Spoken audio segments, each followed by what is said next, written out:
Tens alguns minutos para ouvir esta história? Porque aquilo que o meu pai me disse numa tarde de domingo não me custou apenas uma relação. Custou-me a última ilusão que eu ainda tinha sobre o que a palavra família significava dentro daquela casa. A mesa já estava posta quando cheguei. Pratos brancos, copos de vinho, guardanapos de linho que a minha mãe só usava quando queria fingir que tudo estava bem. O cheiro do assado vinha da cozinha e a minha irmã Inês estava sentada como se fosse convidada de honra de alguma celebração que eu ainda não compreendia. Tinha os olhos vermelhos, mas o rímel estava intacto. Isso deveria ter sido o meu primeiro aviso. O meu pai nem esperou que eu me sentasse direito. Empurrou uma pasta castanha pela mesa, bateu 2 vezes com os dedos em cima dos papéis e disse, com aquela voz calma que ele usava quando queria transformar crueldade em autoridade: a Inês está metida numa dívida de $240 mil. Vais pagar. E se não pagares, deixas de ser meu filho. E durante um segundo, eu ri-me. Não porque tivesse achado graça, mas porque o meu cérebro recusou-se a acreditar que aquilo era real. Olhei para minha mãe. Ela não levantou os olhos do prato. Olhei para Inês. Ela estava a morder o lábio, mas não parecia envergonhada. Parecia apenas nervosa, como alguém à espera que a conta fosse paga por outra pessoa, como sempre tinha acontecido. Então olhei novamente para o meu pai e disse 4 palavras que eu nunca imaginei dizer-lhe. Então não sou. A sala ficou tão silenciosa que consegui ouvir o ponteiro do relógio da cozinha mover-se. O meu pai piscou os olhos devagar, como se eu tivesse falado numa língua que ele não conhecia. A Inês foi a primeira a reagir. Tomás, não sejas dramático, disse ela, passando a mão pelo cabelo como se estivesse cansada de uma conversa pequena. Dramático. Era curioso ouvi-la dizer isso, considerando que a dívida dela vinha de uma clínica de estética falida e um carro que nunca devia ter comprado, viagens que publicava no Instagram e fornecedores que ela tratava como se fossem figurantes na vida dela. Eu sempre fui o oposto da Inês. Ela era o incêndio a que todos corriam. Eu era o extintor, o filho responsável. O que estudava, resolvia, emprestava, consertava, perdoava. Quando ela abandonou a universidade, fui eu que paguei o curso novo. Quando abriu a primeira loja e faliu em 8 meses, e eu, que cobri parte dos salários em atraso porque a minha mãe chorou ao telefone a dizer que uma família protege-se. Quando meu pai precisou de ajuda com os impostos da empresa, fui eu que fiquei 3 noites acordado a arrumar aquilo tudo sem cobrar um cêntimo. Durante anos, confundiram a minha lealdade com obrigação. E, pior do que isso, eu deixei. A pasta à minha frente explicava tudo o que eles queriam que eu resolvesse sem fazer perguntas.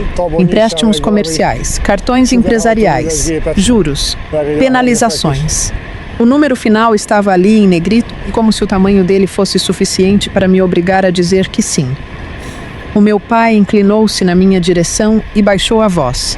Tu tens liquidez. Vendeste a tua participação na empresa no ano passado. És o único que pode limpar isto. Limpar isto, não salvar a tua irmã. Não ajudar a tua família. Limpar isto. Como se eu fosse apenas o pano que se passa por cima da vergonha dos outros. Já agora, antes de continuar, diz-me uma coisa. De que cidade me estás a ouvir? E que horas são aí neste momento? Pergunto por quê. Naquela semana eu dormi tão pouco que o tempo deixou de parecer tempo. Aparecia apenas distância entre uma chamada e outra. Saí daquela casa sem jantar, sem gritar, sem bater a porta. Só peguei nas chaves e fui embora. E foi já no carro, parado num semáforo a 3 ruas de distância, que percebi uma coisa estranha. Eu não estava destruído, estava lúcido. Há momentos na vida em que a dor não chega sob a forma de lágrimas. Chega sob a forma de nitidez. Nessa noite, o meu pai enviou-me uma mensagem com uma única frase. Amanhã espero a prova da transferência. Em anexo, mandou a documentação da dívida, talvez para me pressionar, talvez para me humilhar. O que ele não percebeu foi que eu li tudo. Cada cláusula, cada assinatura, cada garantia. Sou consultor financeiro. Trabalho há anos com reestruturações, passivos, empresas em colapso e credores ansiosos por recuperar qualquer coisa antes que seja tarde demais. E havia um detalhe naquele contrato que me fez pousar o telemóvel e sorrir pela primeira vez nesse dia. A dívida da Inês já tinha sido passada para um fundo privado que comprava créditos problemáticos com desconto. O banco queria distância. O fundo queria dinheiro rápido. E eu conhecia exatamente o tipo de pessoas que faziam esse negócio. Não paguei a dívida da minha irmã.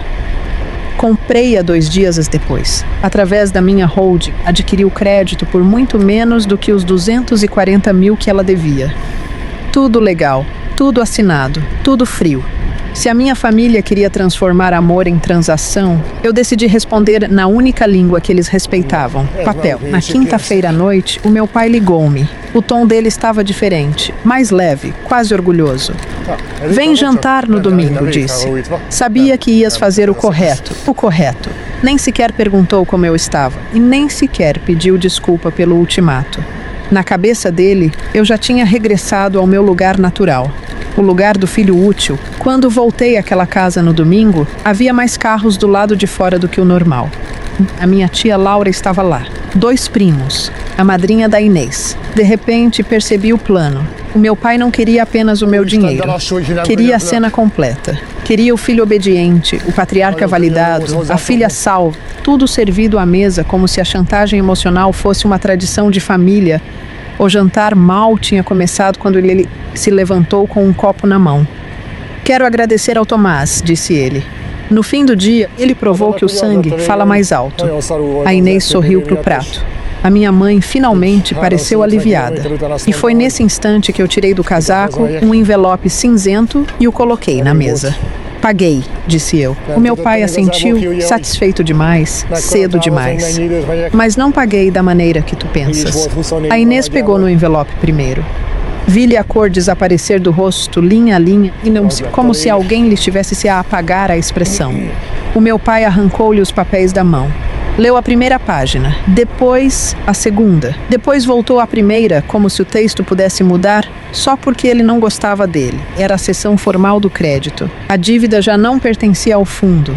Pertencia-me a mim, a voz dele saiu baixa e rouca. O que é isto? A mesma dívida que me mandaste pagar, respondi. Só que agora, em vez de me chantagearem com ela, vão ter de falar comigo por escrito. A Inês começou logo. Tu não podes fazer isso. Já fiz. O meu pai bateu com a mão na mesa. Tu és doente. Não. Doente tinha sido tudo o que eu aceitei, durante anos, para continuar a sentar-me ali a fingir que era amado. Aquilo era apenas o primeiro limite real que eu alguma vez lhes tinha imposto. Expliquei-lhes, calmamente, como qualquer outro credor explicaria. Tinham 30 dias para apresentar um plano sério. O carro ia ser vendido. A clínica ia fechar. Os bens comprados com dinheiro emprestado iam ser liquidados. Não havia desconto de filho. Não havia perdão de irmão. Havia apenas consequência. A minha mãe começou a chorar quando percebeu que o meu pai tinha dado garantias pessoais sem sequer lhe contar tudo. A minha tia olhava para ele como se o estivesse a ver pela primeira vez. E a Inês, pela primeira vez na vida, parecia finalmente ter encontrado uma conta que não podia atirar para cima de outra pessoa. Levantei-me antes que alguém voltasse a chamar egoísmo a minha sobrevivência. O meu pai disse o meu nome uma última vez. Não com autoridade, mas com medo. E foi isso que mais me marcou. Durante anos, eu tinha medo de o desapontar. Naquela noite, percebi que o verdadeiro terror dele era perder o acesso que sempre teve a mim. 3 meses depois, a clínica da Inês tinha fechado. O carro desapareceu. Parte da dívida foi recuperada pela venda dos ativos, e o resto ficou num plano que ela finalmente teve de assumir em nome próprio. O meu pai tentou telefonar 2 vezes. Na primeira, deixou uma mensagem a dizer que eu tinha destruído a família. Na segunda, perguntou se podíamos conversar como homens. Não respondi a nenhuma. A verdade é que eu não destruí nada. Eu apenas parei de sustentar uma estrutura que já estava podre. As pessoas pensam que vingança é gritar mais alto, humilhar mais fundo, ferir primeiro. Às vezes não é. Às vezes, a melhor vingança é devolver às pessoas exatamente aquilo que elas tentaram colocar nas tuas mãos e obrigá-las a segurá-lo sozinhas. E tu, se o amor da tua família dependesse do tamanho da tua carteira, ainda lhe chamarias amor?